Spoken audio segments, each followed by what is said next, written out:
Calling the meeting of the Kingston Springs Regional Planning Commission to order.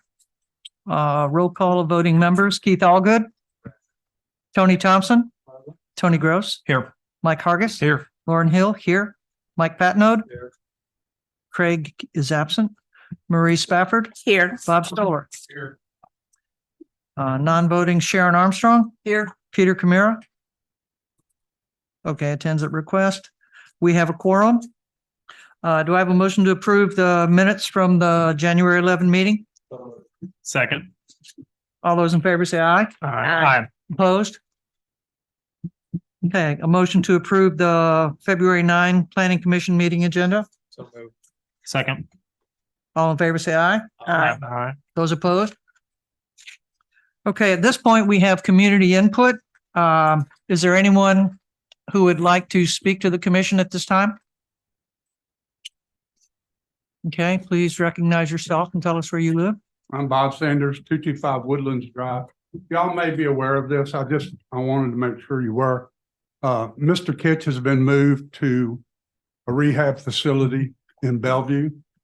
And I talked to him on the phone just the other day. So hopefully he'll be getting better and he'll be back to join you soon. Thank you, Bob. Thank you. Is there any other input at this time? Okay. Moving to number 8, declaration of conflicts. We all have this in front of us. If any member has a conflict, please disclose that now. Okay, if not, we'll move forward. Old business, Ellersby PUD update. Ms. Armstrong? Thank you, Madam Chairman.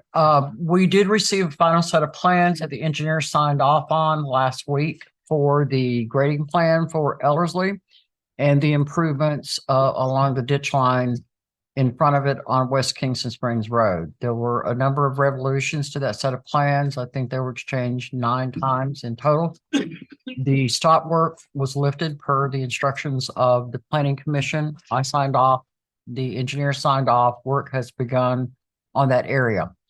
And then John and I had a meeting with Mr. Merville and Mr. Main and Mr. Reisner to discuss a proposed sidewalk out the back of phase 1 and connecting to the sidewalks at the condo. I have a discussion scheduled with them for early next week on the back row of the condo buildings.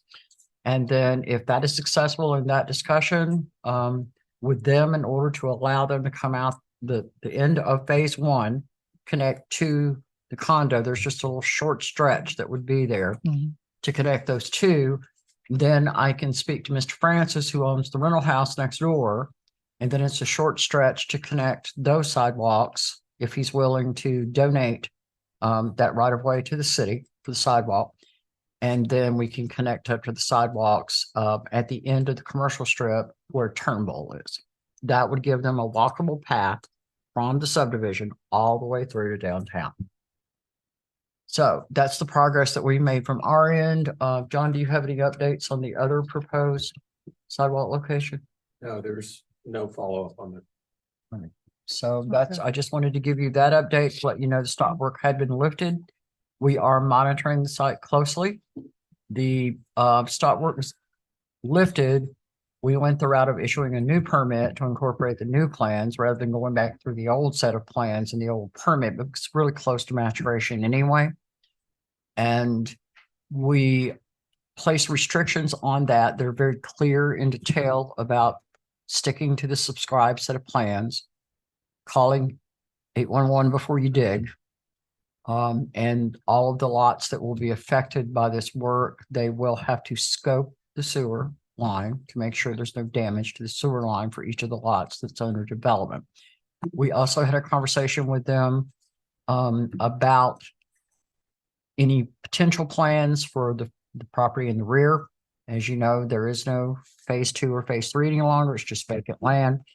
And it was indicated that they were working on a set of plans for development for the rear portion of that property. So are there any questions from the Planning Commission regarding that?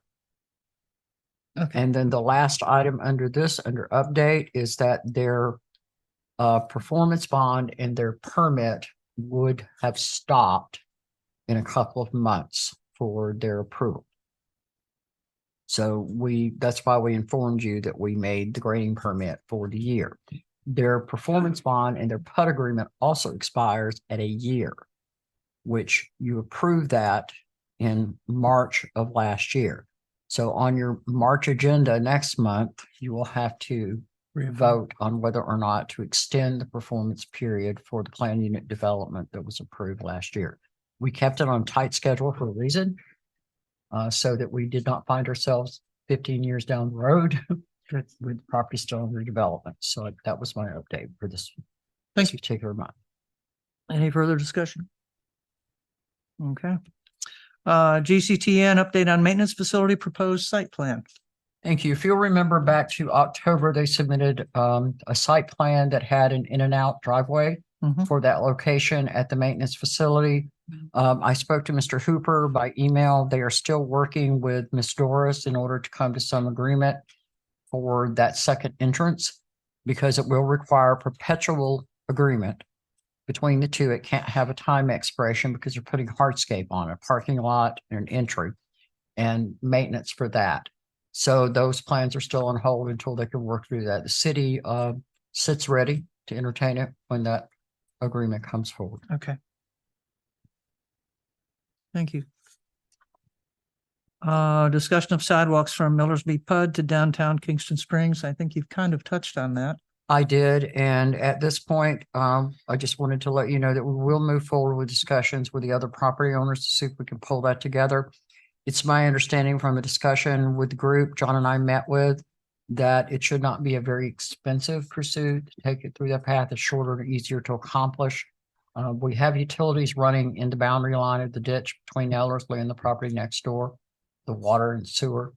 So at that location where the sidewalk crosses, I made the suggestion they culvert those utilities, encase them in a concrete culvert so that there's no potential for damage to the utilities in the future. Okay. Just the update.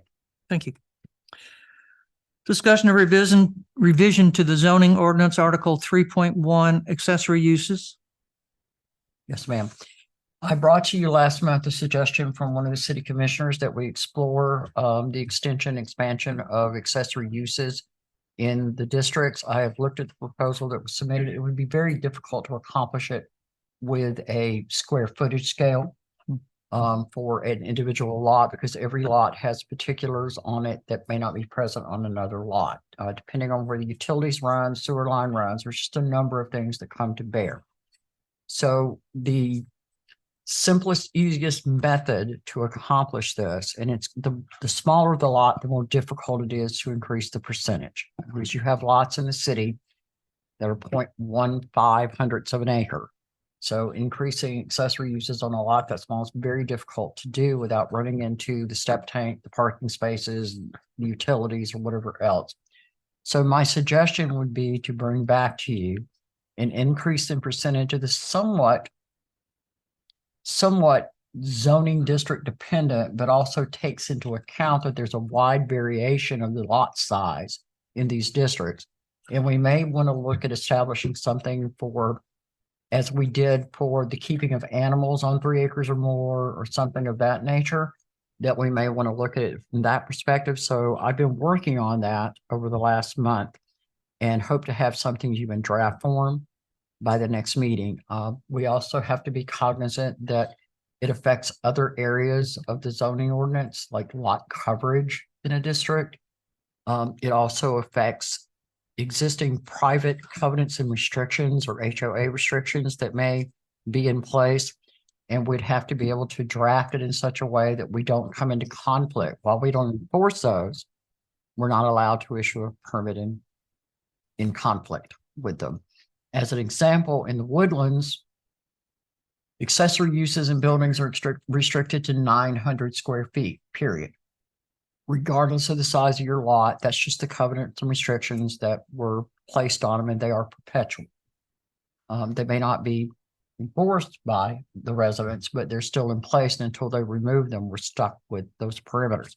So I'll try to look at it and see if there are some way to provide flexibility, but you need to keep in mind that there may be pushback from some residents because they've been restricted, whereas others are not. We already have allowances and variances for the location of accessory structures.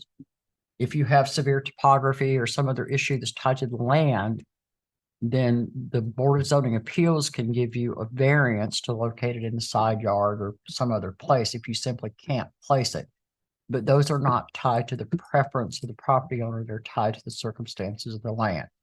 So variances in this particular case can be problematic from a litigation standpoint because you're picking and choosing how you apply them. So we have to be sure that what we do is consistent and allows the same opportunity for everybody within that district. Is this something that there's a pressing need for us to consider doing at this time? I don't know that there's a pressing need. I think that we have to be mindful that each district has a principal use. As an example, whether it's R1, R2, or R3, the principal use of that zoning district is residential, which is the house. Right. So that's the primary and principal use.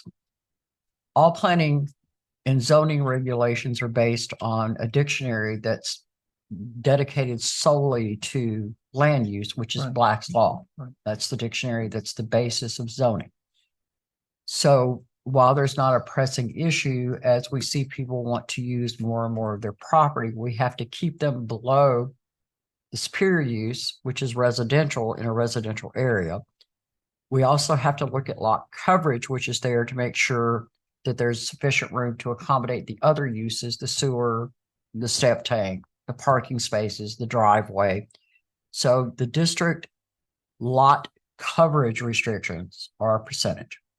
They range as low as 25% for people that bought in more rural areas. They didn't want to live in a congested neighborhood, and go all the way up to 50%. There is no magic number that is usable for every single district. As an example, in Ellerslie, the lots are very small.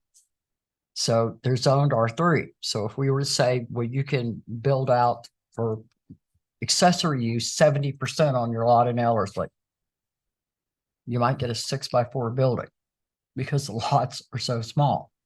Whereas someone who has a quarter of an acre, but we have to make sure that we're not violating the intent of the ordinance, which is the principal use. So it has to be subordinate, not only in size, but in use. Mhm. So it's something that not necessarily is pressing and needs to be rapid. It just needs to be carefully considered because so many other elements of land use come to bear. Yeah, and that would be my concern, is that there are so many varieties of sizes and shapes and all of that, that can we craft a one-stop shop, fix all type thing, or do we need to just let it go with, exceptions through BZA? The BZA can accept the location of an accessory use. They cannot accept size. Size is limited by a fixed number. So if let's say for an example in the R1A, which is our rural residential agricultural district, lot coverage is restricted to 25%. So people buy in these areas relying on the confidence that the zoning ordinance is going to allow much larger open spaces between structures than would exist in R3, where the lots can be as small as 6,000 square feet. So very compressed. So you have to think about what's occurred before you change it and what's occurred afterwards. As an example, if someone applied to build, and we had this happen several years ago, a workshop on their property in the R1A district. And the proposed size of that workshop was 9,000 square feet. The house on the lot was 1,320 square feet. So I can bring you a picture next month if you would like, where that occurred in the county to demonstrate what that looks like. You've got a tiny little house and this huge looming building right behind it. it defeats the purpose of the intent of the district. Right. Because it's residential. In areas like R1A, where we have larger lots, more expansive land to use, we may consider, but we allow you're insulated somewhat on those lots by agricultural use. As an example, Mike, do you mind if I use you as an example? Go ahead. Thank Mike you. has horses. He needs a stable for his horses. He has more than 3 acres. That's an agricultural use. That's insulated by state agricultural statutes. So while we still require a permit to make sure that Mike builds a barn that doesn't fall on his head, we don't restrict the zoning element of that. And anything above 5 acres that does not require the extension of a primary utility, a large meter for the utility, or the crafting of a new road, not a driveway, a road, are exempt from zoning anyway. They're completely exempt from those restrictions, which is why as you get out into the county, you may see a huge barn, a small house. You'll see a tool shed. What exists on the Doris property, those are agricultural activities, and we don't restrict that because it's tied to agriculture. That makes sense? So I'll be happy to keep looking at it. But as you find a pathway in one area of the ordinance, then you're maybe bumping up against a conflict in another area. Okay. And the one thing, while we do not enforce HOA regulations or covenants and restrictions. We don't have any authority to enforce them. The appellate courts in Tennessee have ruled that while we don't enforce them, we can't issue a permit in controversion to them. Whichever one is more stringent will apply. As an example, I may own a lot in the Woodlands, it's 2 acres. But I still can't issue a permit for more than 900 square feet because their covenants and restrictions forbid that. Thank you. Madam Chairman, ask a question. Of course. So something that could be confusing to me, which is not hard to do, but I imagine that it might confuse other homeowners too. Many times when talking about a home, we talk about livable square feet. What's inside the house, inside the walls of the house. But as I read the minutes from last month, an attached garage is part of the total square feet. Correct. A porch with that's Covered part of the roof. roof and has a floor as part of the total square feet. That's correct. And so if I'm living in what I think is a 1,600 square foot house, I may actually be bigger. That's So correct. that 50% is a bigger number than I may think it is. That's And correct. somehow that clarification would need to be there. I do have a clarification question though. Certainly. In the case of my house, there is a full unfinished basement with concrete poured walls and a concrete floor that has a drive out garage. Right. The garage is under the roof of the living area, but does the square footage of that garage count as part of the total square foot of the? That can be very complex. We don't permit in the city the same way they permit in the county. In the county, if you submit a set of building plans that has an upper story, a first story, and a basement, whether it has a garage or nothing in it, it's just a basement, they require you at the time you submit that, not only for the building permit, they make you pay the building permit fee for all of that space, whether you finished it or not. Now, there are different points of view on this. I would not advise doing that simply because someone may never finish that basement and you're charging them. Once you submit it as a building permit fee, it then becomes calculated in their tax bill as finished space. So that affects their tax bill for space they're actually not living in. It's empty. So what we've done here in town of Kingston Springs, which I think is equitable and fair, when you get ready to finish that basement, and we've tried to get the word out to everybody about that, please get a building permit. One affects the appraised value of your house. It affects your homeowner's insurance if you have not secured a building permit, and affects the value of your structure. And it's allowing a privilege for someone that finishes a basement without a permit in not paying property tax on finished space that your neighbors are paying. So we try to approach it from that point of view, but I understand the question that you're asked. If it is unfinished, it is not counted. So if a garage that is attached to the house is unfinished inside, even though it has a roof and a poured concrete floor, but it has no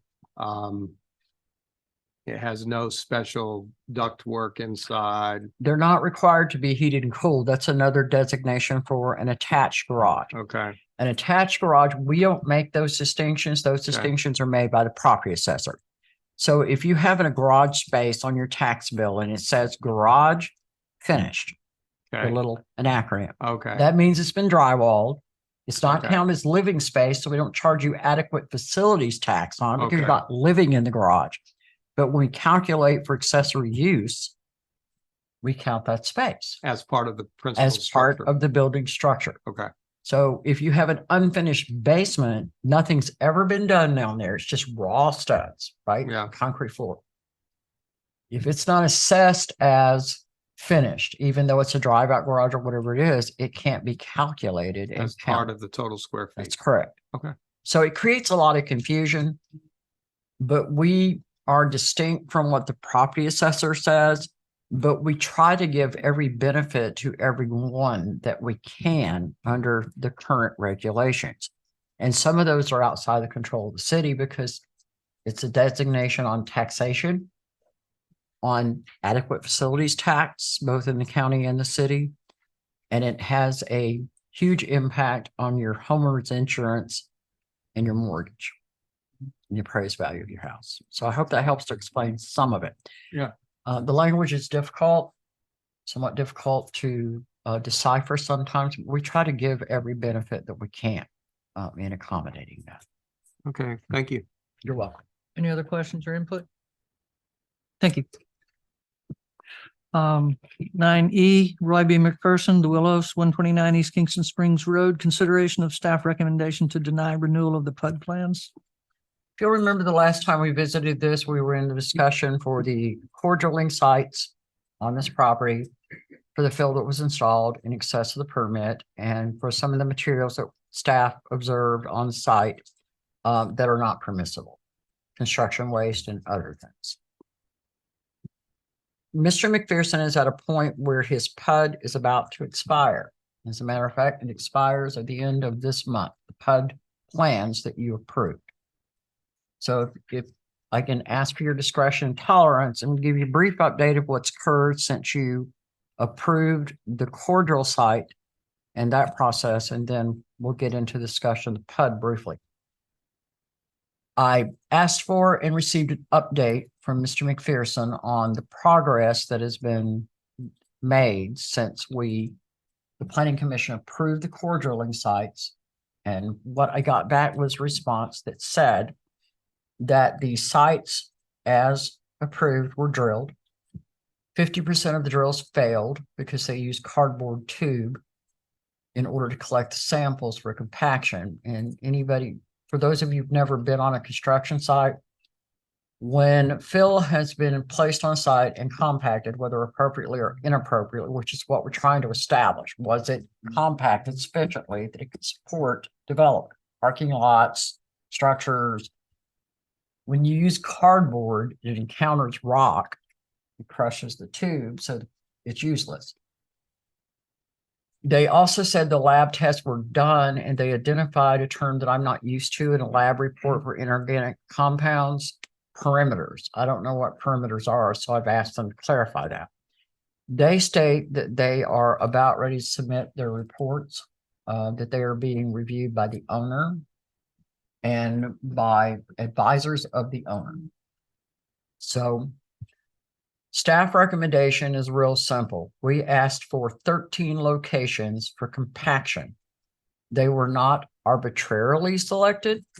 They were selected because they were in areas that were outside of the grading permit or areas where fill was installed that was suspect because there were construction debris and other materials in it.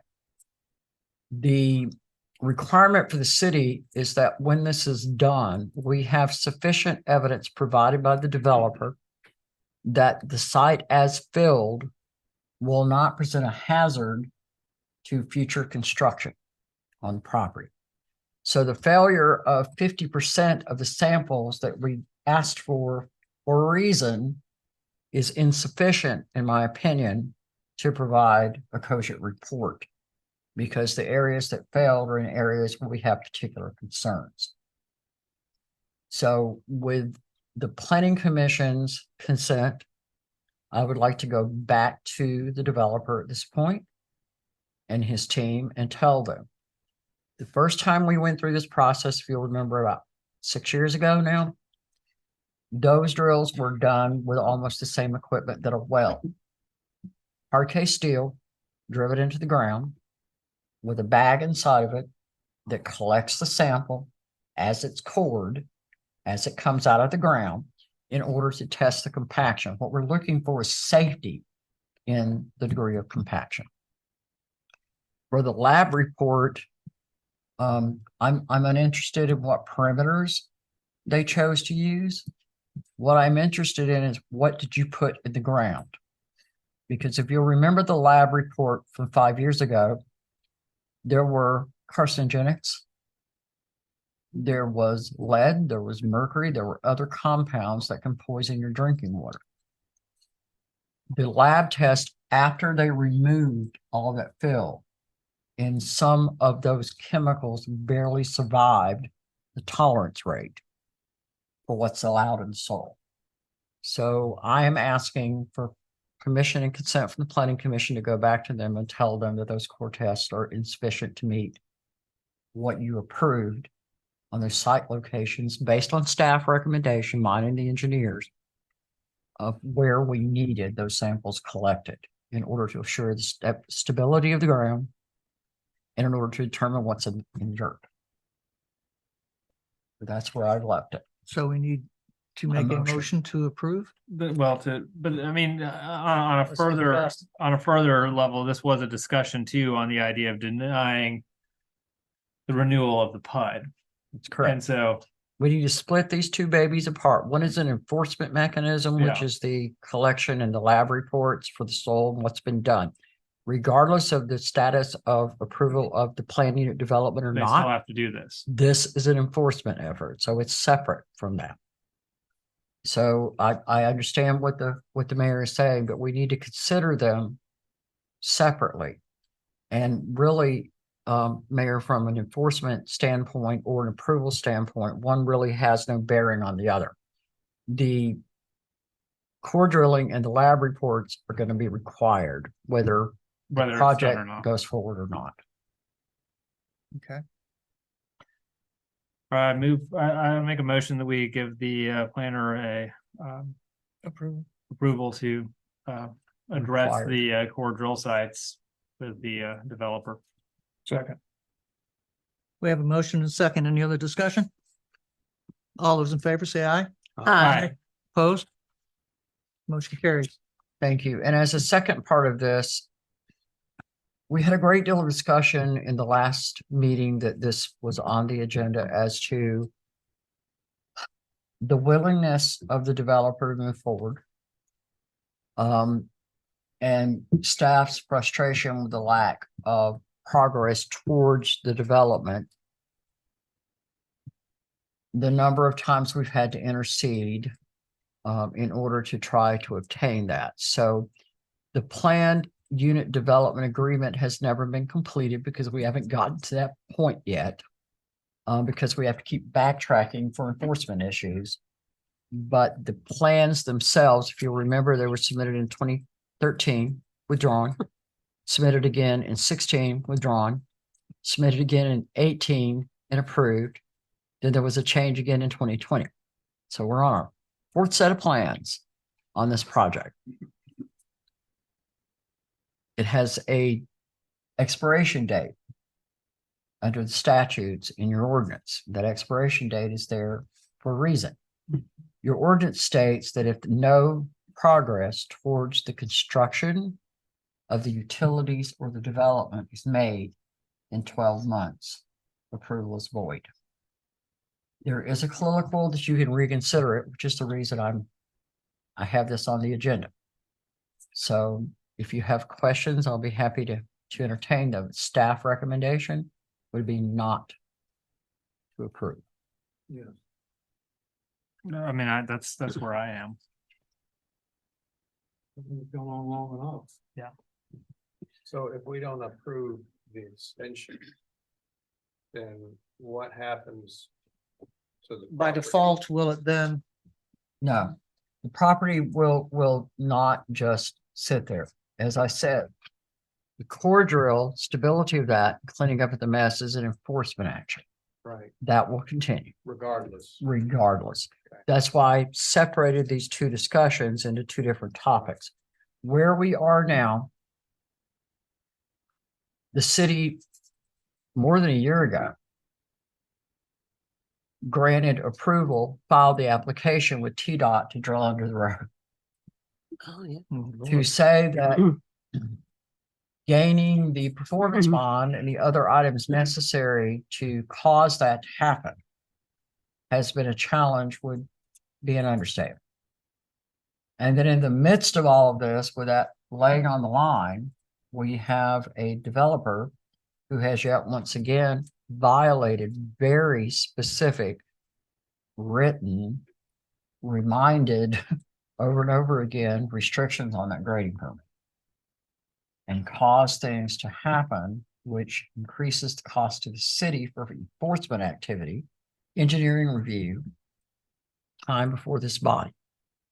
So I don't make this recommendation lightly. I don't, but there is no evidence of forward progress. What I see is a willful violation of the ground rules and request for forgiveness over and over again. We've all seen With that. no yes. attempt,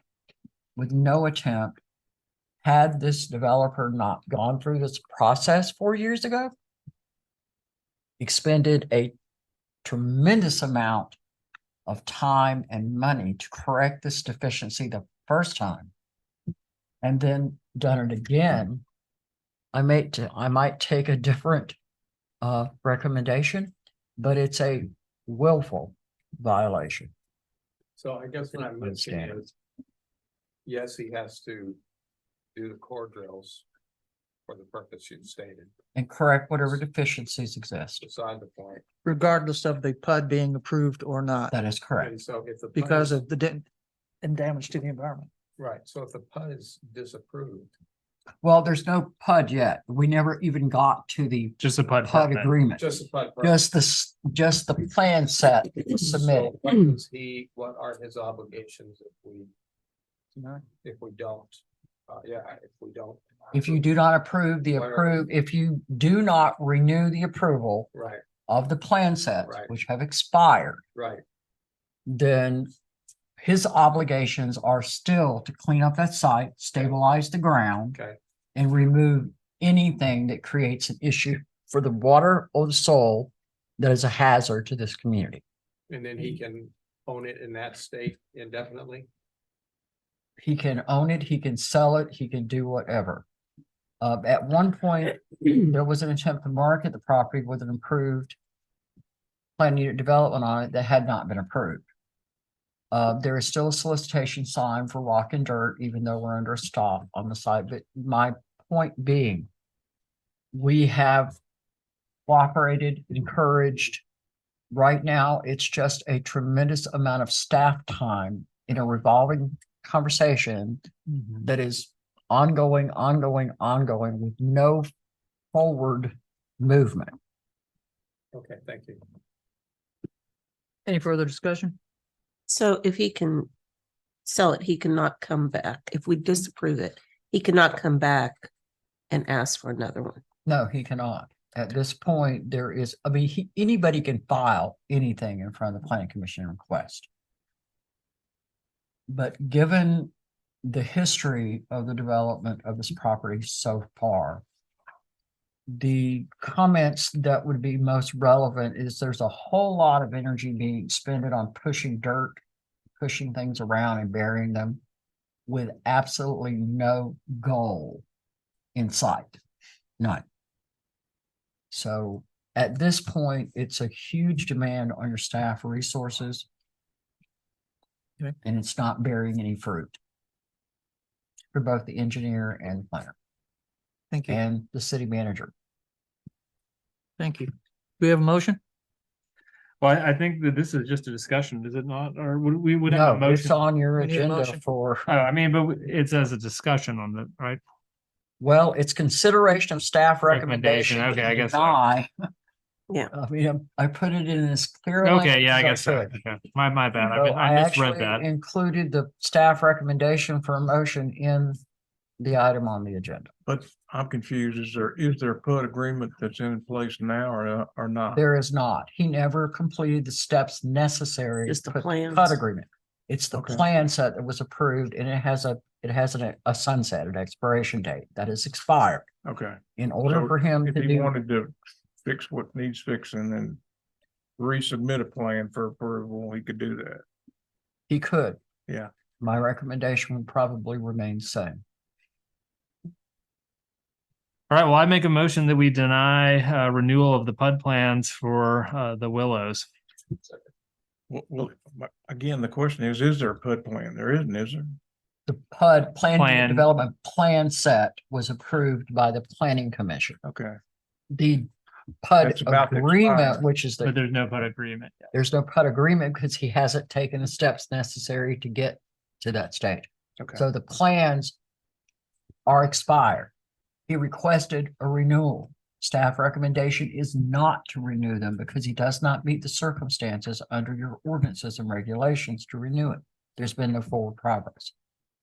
To get to the point that we have a PUD agreement. That's, there's been no forward. There's been no progress forward at all. progress.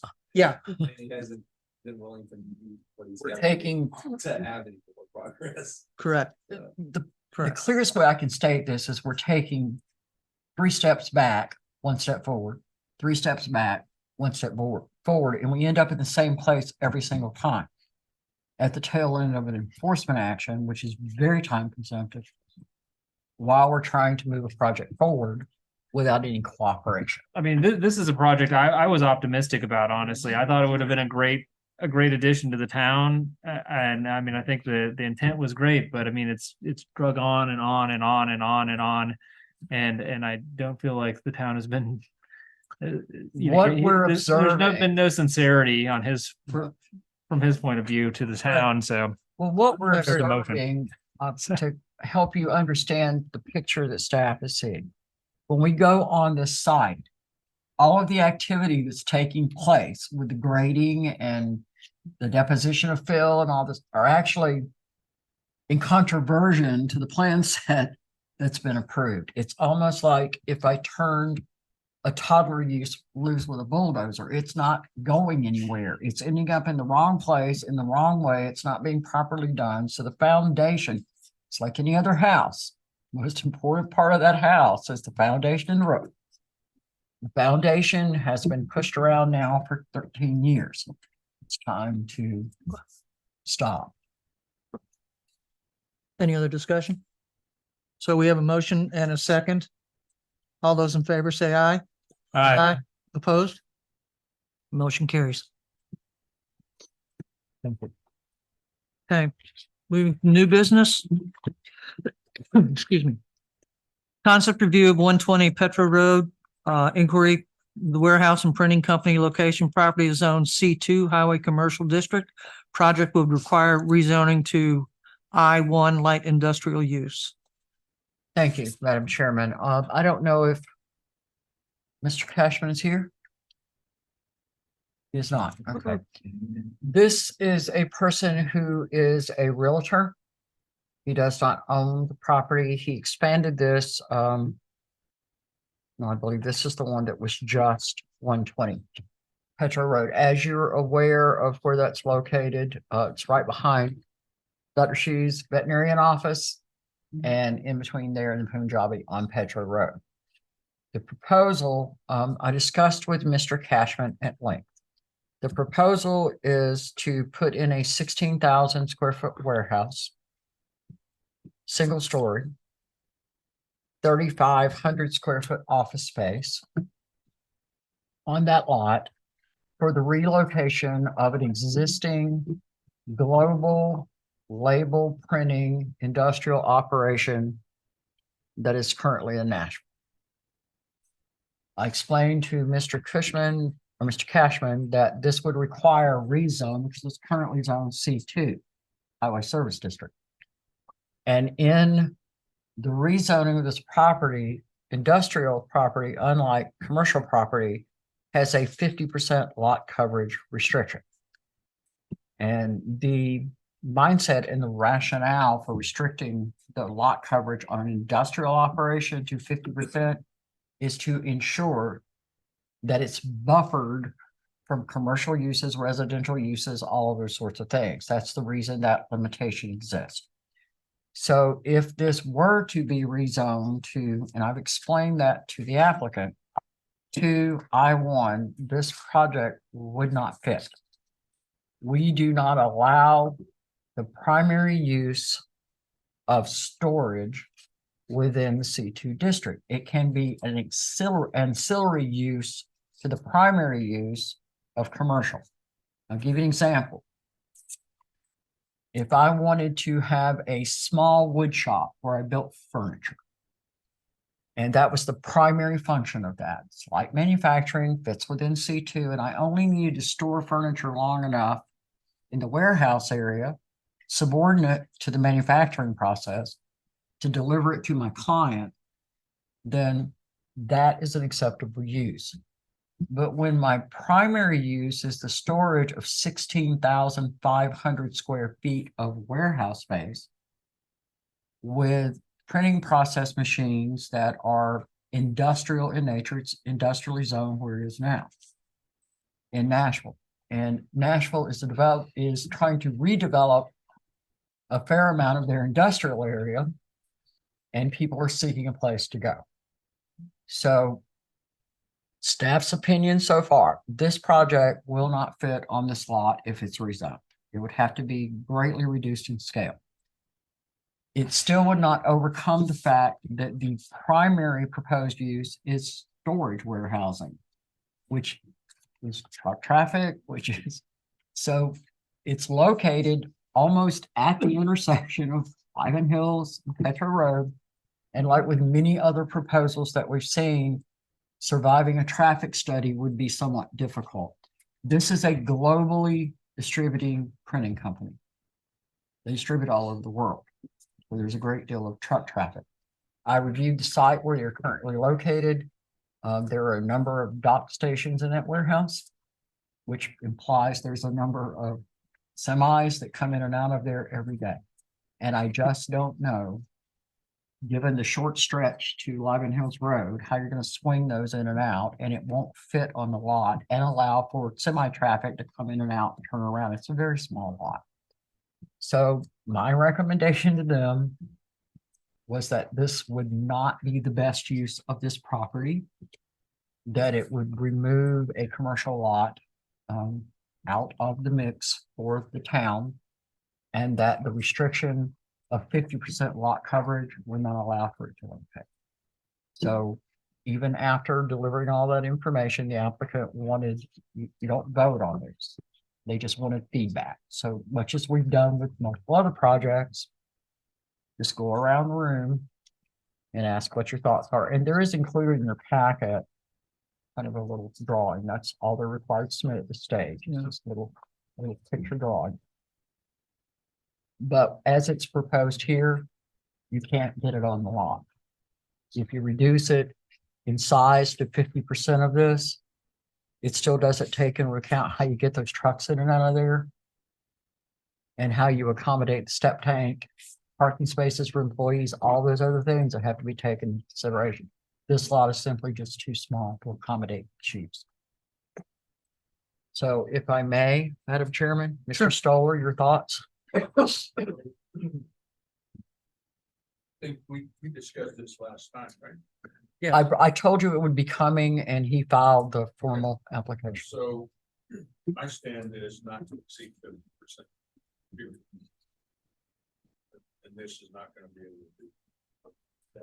The other thing in here is about the use of tremendous amount of water That's correct. and a tremendous amount of wastewater. That is correct as well. And the wastewater would take the trouble. That is correct. It would have to be pre-treated before It could even be taken into the wastewater system. Okay. Because the chemicals involved in this type of printing, high color, high res, they are inorganic compounds that have the potential to dirty your water stream.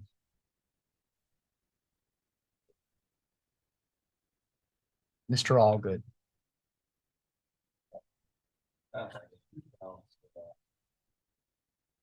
Well, we haven't ever really desired to have that as, that type of zoning.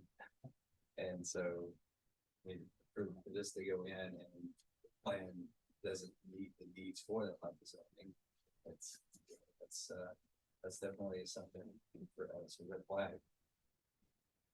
Well, as another comment based on what Mr. Stoller and Mr. Allgood said, if you open this lot to the rezone to industrial use, and this is This is fairly spot zone. intensive Then you just want industrial use, you've opened up every other Everything. lot along that corridor Right. to the same intensity of use. Right now, you have one industrial zoning lot. And that is the box plant. That's it. So lot usage, they would like to expand. Their limitation is the same. 50% lot coverage. They're limited to 50% of the use of that lot. And on small lots in commercial areas where they're divided relatively smallly, you can't get that buffering that environmental entities are going to require and that your ordinance supports. Thank you for that comment. Mr. Thompson. I feel the same way. It's opening up way too many problems. Too many different businesses, junkyards, anything they want to put in that's just not what need that needs to spring, my fault. Thank you, Mr. Thompson. Mr. Patman. No, I agree with previous comments. And in another meeting, we talked about, we don't have a lot of commercial zoning in Kingston Springs. And which would support tax base here, right? Yes, sir. So giving that up, I think, is short-sighted. For that reason, as well as the infrastructure issues and the space issues. Well, I think it also deprives the primary use of the C2 Highway Service District, which is to provide things for the motoring public and also for your resident services. So in the past, you have a demonstrated history of supporting projects that provide services not only to the people who use the corridor to the interstate, but also that your local residents use. And in support of that would be completely removed if it was rezoned as industrial, because then it's not about your residents in your town anymore. It's about provision of services to a much broader audience. It's not tied in any way to the need of the community. And so, I agree. I don't have anything to add. I mean, it's, I respect their desire to move. I just don't think they found the right location. So. Statement. I agree. It's just not big enough for what he's proposing, even if we wanted to change it. So, and I don't think we want to change it anyhow. So not even eligible what that looked like. and I think another consideration that I really didn't focus on is traffic. Having that much truck traffic coming in and out at that location, where there's not a lot of development behind it, right? Going up the hill. And you still have the same circumstances on the interstate on and off ramps that existed before. And so you're at almost at a traffic saturation level until we can figure out a way to bleed off some of the local surface, early morning, late afternoon traffic. And my biggest fear in these scenarios is if we had a public emergency. And what we're gonna do at that point when it's locked down. Thank you, Mr. Hargett. Ms. Spafford. I agree with all the other members. I don't have anything else to add. Well, thank you very much. I will report that to them. As I said, this is a concept review at this point. But for your edification, there's a staff review page where I did put my comments. So I try to always do that for these. Thank you. Item 11B, concept review 120 and 126 Petro Road. for 173 Liven Hills Road, inquiry to relocate stone tree mulch, gravel, and more incorporated.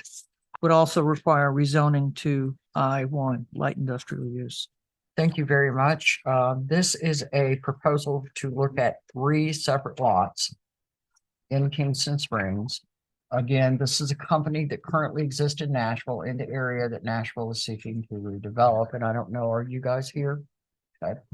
And they will be asked to speak. So they're looking at 120 Petro, 126 Petro, and they're also looking at 173 Liven Hills Road. This business exists in Nashville now. They operate out of a temporary trailer unit office.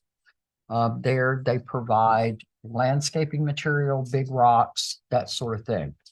And the first question that was posed to staff is, will this fit under building materials? It does not.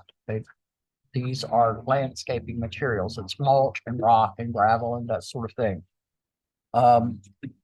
As I looked at the aerials at the existing location in Nashville, there are a number of pieces of equipment on that lot that are used in the provision of businesses. This in Kingston Springs is an industrial use, which again, any one of these 3 locations would require a rezone. That rezone would have to be industrial. If it were rezoned as industrial, it would limit the usage of the lot for all uses to 50%. So as in the case for the previous proposal, locating at 120 or 126 Petro Road would compact that lot with this use so that I don't think that it could possibly fit on either one of those lots because it's a pretty large scale property where they are now. I did check the zoning in Nashville. Its underlying base, even though the top layer is a commercial, the underlying base is industrial from back in the day. There is an overlay district on top of that property in Nashville, which doesn't mean they would design or do exactly the same thing here as they do there. But I've also informed them that we don't allow temporary offices for trailers. It would have to be a stick-built office. The third site is the property located at 173 Liven Hills Road. It's a 3-acre lot that is owned by the Collins Family Trust, Buchanan Trust, I believe. And that proposal is located there. Again, we have the same issues with traffic and with the type of operation. So that 3-acre lot, the use would then be reduced to 1.5 acres on that lot because of the 50% restriction. And then there is the consideration of traffic and the amount of rock, dirt, pavers, big rocks, gravel that would come in and out of that use. And there is not currently a demand for that much material in Kingston Springs. So I'm assuming the provision of these products would be to people who lie outside of this area. That is not a disqualifier. But again, it removes another commercial lot with an industrial use assigned to it, with a heavy usage and potentially high traffic. They sell to the public as so. That staff recommendation would be it's not a good fit for that lot. It's currently zoned C2 because you wanted to preserve that corridor for its current and future use as C2. And with that, if you want to ask the applicants questions. Is there anything you'd like to speak to us about? Sure. Okay.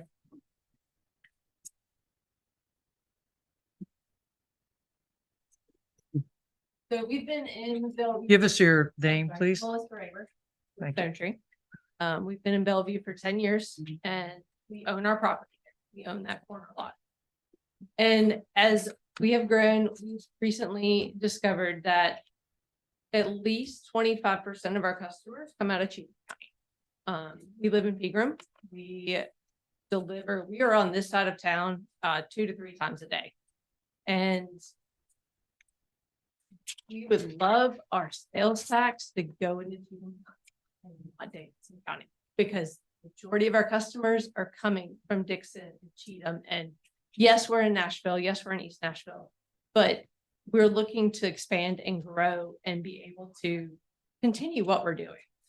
We don't want to sell the lot and disappear, because I'm pretty sure some of you guys here are our customers, and we are you guys a lot. And it just, this is a early stage option.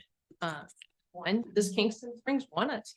You know, the answer is no, that's completely fine. We're looking at all kinds of options. This is a brand new opportunity that's come to us. So we're just looking at what's out there. As far as the 2 lots on Petro Road, we would take both of them. So we have minimum 2 acres, is what we're looking for, up to 5 probably would be ideal. So, you know, like I told her earlier, this is new. We're just trying to look and see what we can do. If there's the need for us here, we'd love to be here to service the community. Thank you. Any questions? I do have a couple of observations. I don't think it's a matter of whether or not they want it. That corridor is so compressed right now for them that it's been difficult for them to find any project that the westbound traffic can tolerate. That westbound, Oh, I Traffic understand. lane. We're on Old Hickory.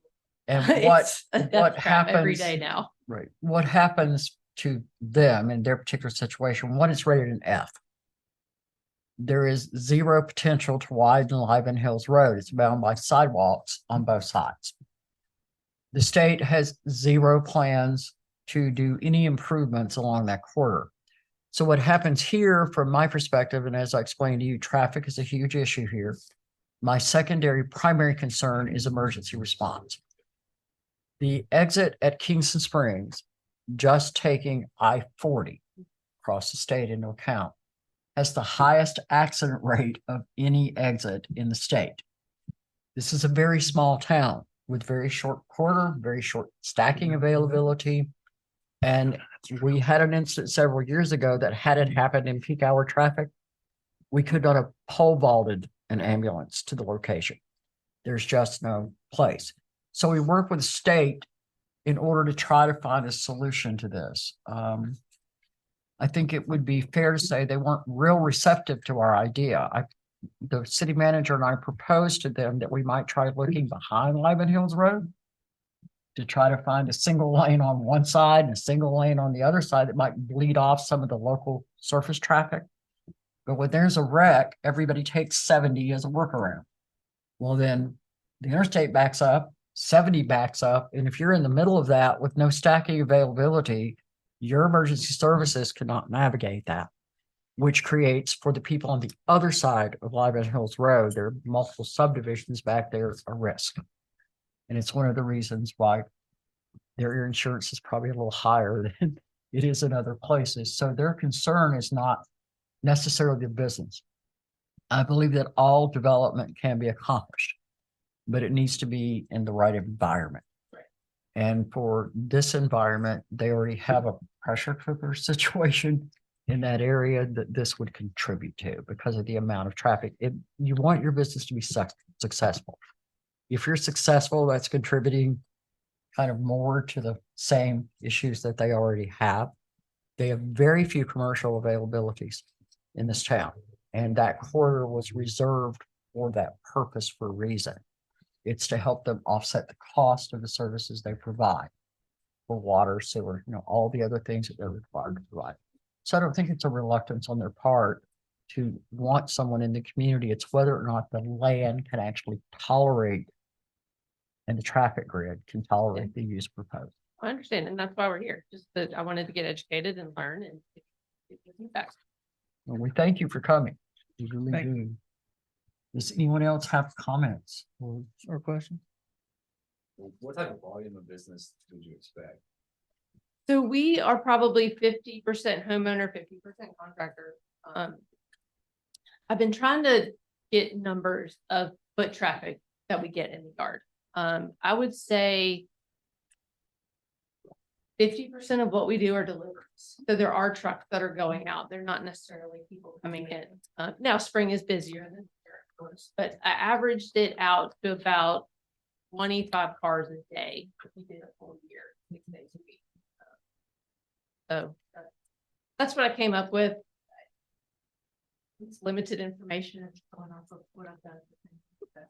Is your Well, I point? think your business is very successful where it is and it's growing, It which is kind of leading to your desire to come to another place. When you say trucks, are these pickup trucks, dump trucks? Our trucks, Both? we have a single axle dump truck, so it's not a full-size tractor, and we have a 20-foot straight truck. Right. Palletized delivery.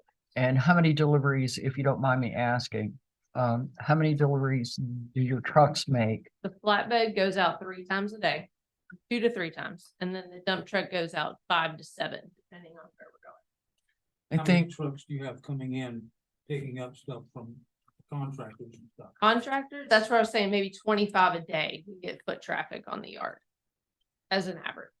And that would be consumed, like just home consumers and Homeowners, contractors. yes, combined. homeowners, contractors, I'd say a good 75% of our contractors are based in Cheatham County. and then how many deliveries would you say that you do, that you take in? Oh, 'Cause we you have take to- in, I would say in resupply. the spring, maybe 1 a day. Until we've done 1 a month.